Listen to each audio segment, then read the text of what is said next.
Alright, back from turning off the weather radio, or at least checking it. So, the storm has already passed me. I think we're going to be alright. And it's actually starting to... The sun's already out outside. It's starting to look pretty good.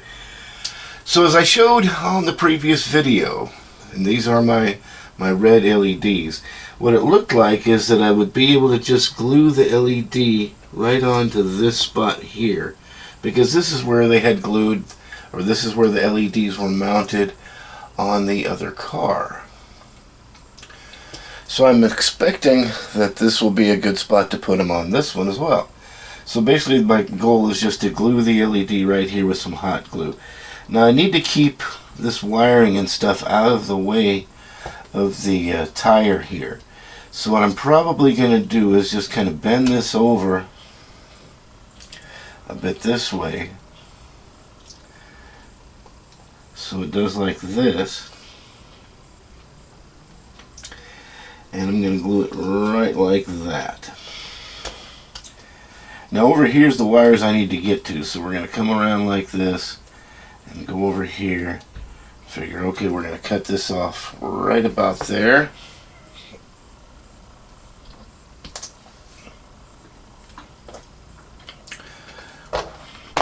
And we're going to do the same thing with this one.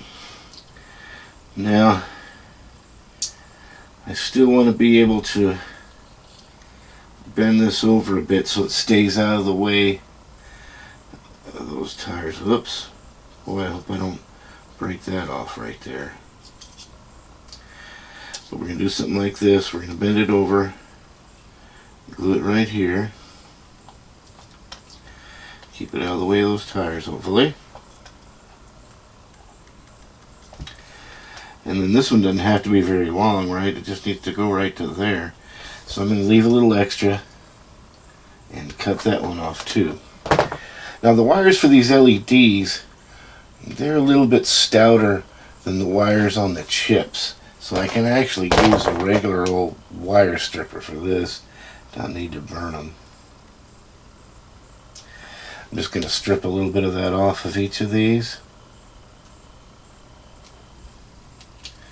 Come on now, there you go.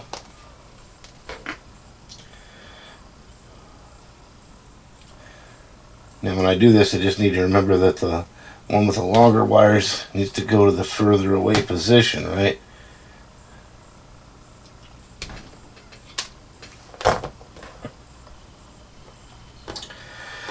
Okay, so as I showed you guys before, you want to wire your reds to your reds. So we've got your taillights here, we're going to wire red to red. And I'm just going to twist these together right now for a little testing purpose. And do the same with the blacks.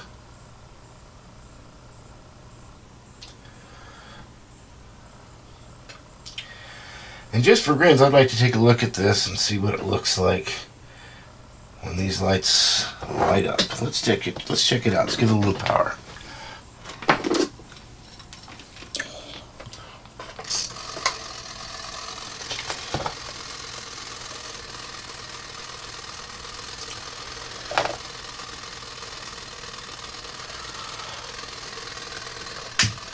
Okay, so there's my red LEDs. I don't think they're actually showing up on camera very well, but they are glowing red.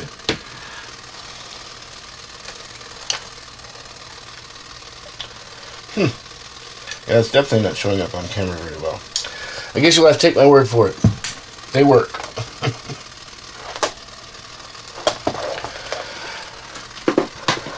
I am afraid that may not be super bright, but we're going to try it out, and we'll see. Once we get it all together, I guess we'll find out.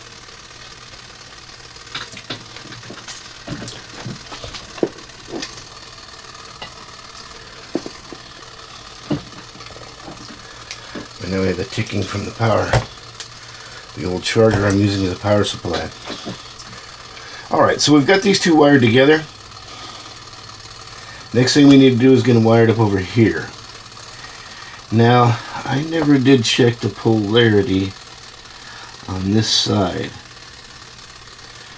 So, I think I'm going to want to do that before I solder this up for sure.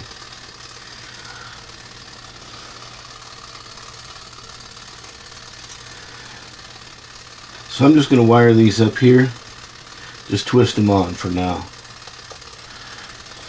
And check the polarity on this before I solder it. For now I'm going to put red to yellow and black to white. Now the good thing about this, since the Carrera chip does not have any problems with reverse polarity. In other words, if the car gets set on the track backwards, that doesn't burn anything up. So I don't really have a whole lot to worry about here applying power to it, even if I apply it the wrong way.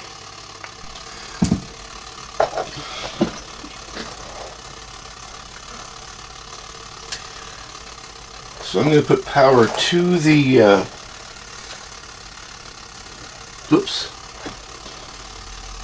Okay, so I'm putting power to the contacts on the bottom of the car, and my LEDs are lighting up. So I am going in the right polarity. The LEDs will not light up if you put them in reverse. And at some point, I think you can probably give them too much voltage in reverse that can blow them out. But I think as long as you try to just give them just a little bit at a time, you're probably okay. So now we're ready to solder this up.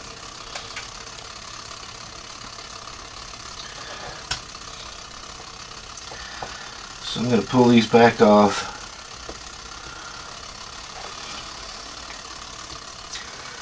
Now, unfortunately, these wires are so small, so tiny, that it is really tricky to try to get your helping hand in there.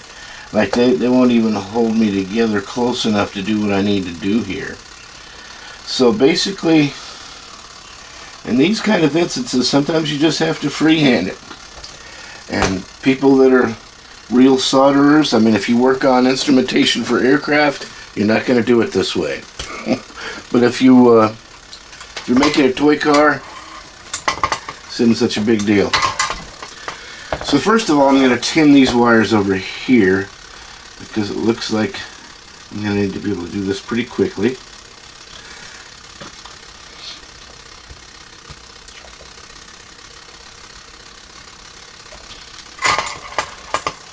You want to make sure you have a decent amount of solder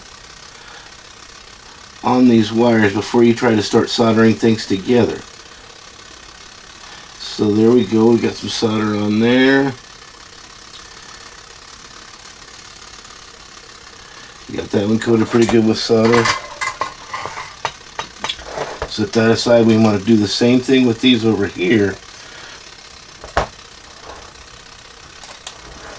Now, like I said, using this thing to get up in there and basically I'm just using this as a heat shield at this point, because I don't want it to heat all the way up down to the circuit board. So I'm going to clip this onto the wire so it doesn't keep trying to run away from me. And then I'm going to do the same thing here to tin that tiny little thing right there. Oops, I guess I may have gotten off camera. We do the same thing here on the yellow one. We're going to tin this tiny little bit here.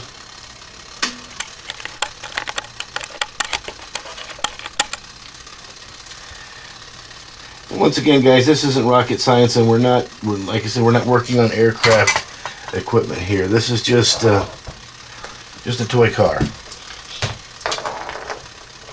All right, so now I have tinned both of these wires. I have tinned both of these wires. This is where everybody forgets one thing that is really good to have, and that's the heat shrink. And as I mentioned before, I've already cut some pieces of this to size. And it appears I cut them all four to the same size. Okay. I'm just going to try to match my sizes here.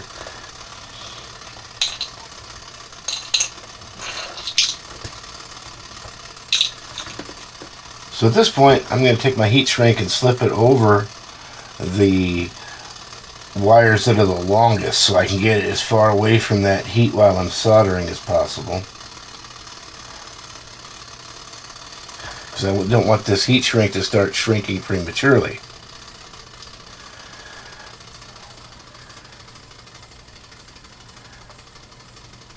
And you guys know about that stuff. You don't want things shrinking prematurely. Alright, so remember earlier we went white to black and yellow to red. And so like I said, this is where the real people that know how to solder are going to say, what the hell are you doing here, Doug? But I'm going to just do this freehand. I'm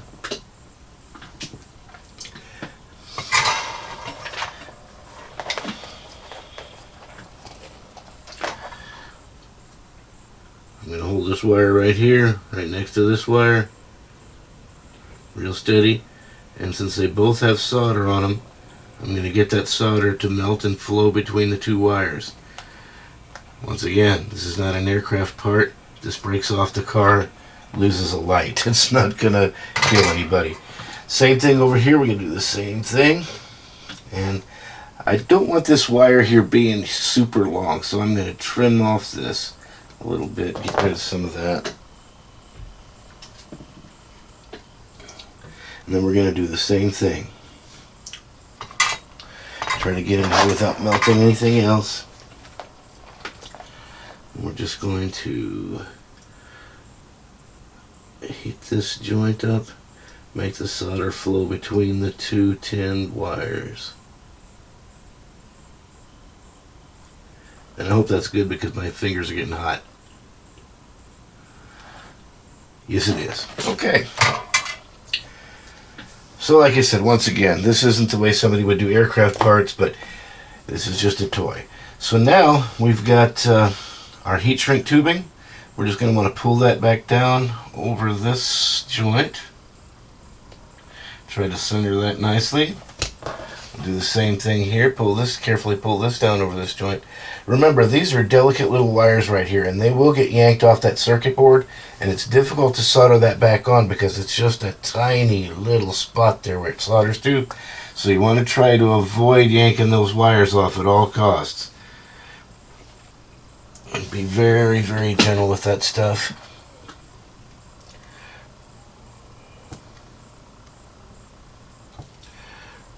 Of course, with my luck, I'll be saying that, and I'll end up ripping it right off of there on video for everybody, for the whole world to see. Alright, so now my heat shrink tubing is on there. Unfortunately, the one tool that I could not fit on the table while all this was going on was the heat gun. And I forgot to mention that as another thing that's good to have. You could use a lighter and then carefully hold this and use a lighter to shrink that tubing. But I'm going to go ahead and shut off the camera and use the heat gun, and we'll be back in just a moment.